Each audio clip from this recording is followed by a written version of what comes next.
زنها و خانمها میدونید که به اصطلاح محلی ها میگن اینها سیه سرند، عاجزه هستند، مظلومند.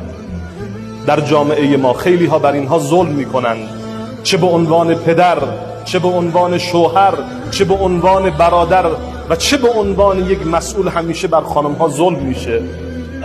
روزی شوهری یک اصطلاحی رو به کار برد برای خانمش از صحابیات رسول خدا صلی الله علیه و آله و سلم و گفت پشت تو شبیه پشت مادر من هست. این حکم زهار داره، علما نشستن میدونن و زن طلاق میشه. این زن، دقت کنید عزیزان، این زن و این عاجزه رفت پیش رسول خدا صلی الله علیه و آله و سلم، گفت پیامبر اینجور اتفاق نامیمونی رخ داده. پیامبر فرمود خب شما طلاق شدی؟ گفت پیامبر این ظلم نیست، این که حکم مال حکم جاهلیته. من بچه دارم، زنها مثل الان پشتوانه نداشتن، همین الانم ندارن. من الان کجا برم؟ پدری ندارم، زندگی ندارم. این مرد با همین حرف من رو طلاق داد، تمام شد رفت.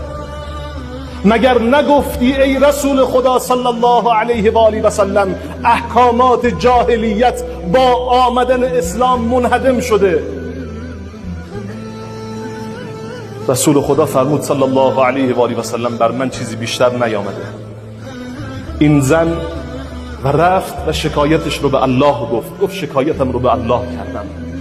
هنوز زن از حضور رسول الله خارج نشده بود، آیه بر رسول الله نازل شد قد سمع الله قول التي تجادلك في زوجها وتشتكي الى الله والله يسمع تحاوركما. گفت الله شکایت این زن رو شنید، گفت الله شکایت این زن رو شنید و اونجا این حکم منهدم شد و یک تنبیه برای شوهر اون شد که 2 ماه پی در پی باید روزه بگیره.